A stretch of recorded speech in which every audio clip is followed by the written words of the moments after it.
جو مذاکرات ہیں وہ نتیجہ خیز ثابت ہوں گے، کچھ ان سے نکلے گا؟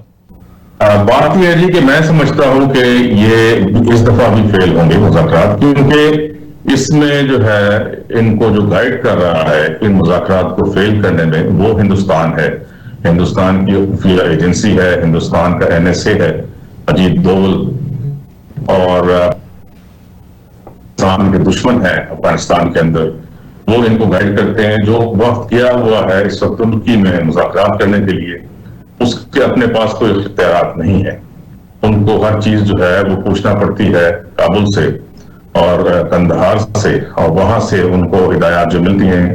یہاں تک سنا گیا ہے کہ بہت سارے معاملات میں اگر یہ لوگ ایگری بھی کرنے کی طرف ہوتے ہیں تو پھر وہاں سے فون آ جاتا ہے اور وہ ان کو کہتے ہیں کہ نہیں، تم نے ایگری نہیں کرنا۔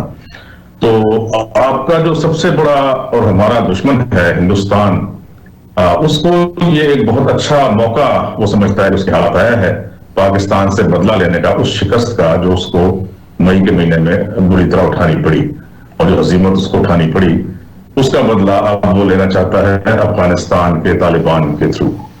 اور آپ نے یہ دیکھا ہوگا کہ ایک طرف مذاکرات ہو رہے ہیں، اور 3-4 دن پہلے بھی ایک بہت 40 کے قریب جو ہے جو TTP والے ہیں، اب ہم TTP کہتے ہیں، اس کے اندر کیا پتا کہ کون لوگ ہوتے ہیں ان کے، یہ سارے ان کی اجازت سے آتے ہیں، ویسے آ نہیں سکتے۔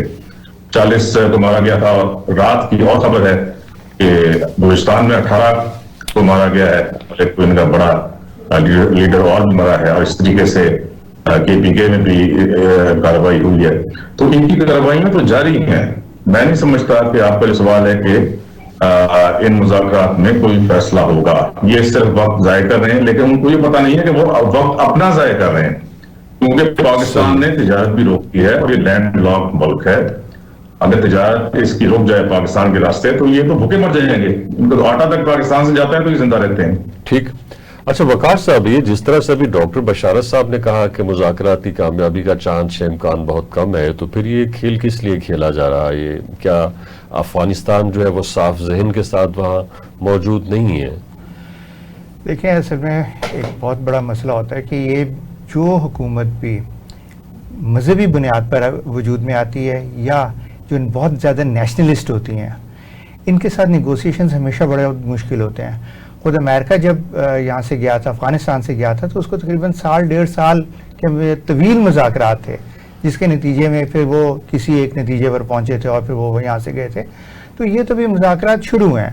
اور جہاں تک افغانستان کا تعلق ہے، افغانستان کو ایک بہت عرصے، کچھ 40-50 سال یہ پراکسی وار لڑتا رہا ہے مختلف ملکوں کی طرف سے۔ ان کا 40-50 سال بہت لمبا ایک طویل وقت ہوتا ہے۔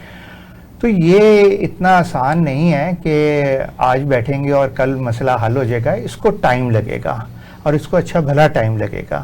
اور پراکسیز کے لیے تو جیسے انہوں نے بھی ذکر کیا ہے، ہندوستان بھی ہے، اور بھی کئی ہو سکتے ہیں جن کی اپنے اپنے دور انٹرسٹ ہوں، اور اس کے لیے سارا کچھ ہو رہا ہے، اور یہ اتنی جلدی نہیں، مجھے بھی امید نہیں ہے کہ جلدی ہوگا یہ۔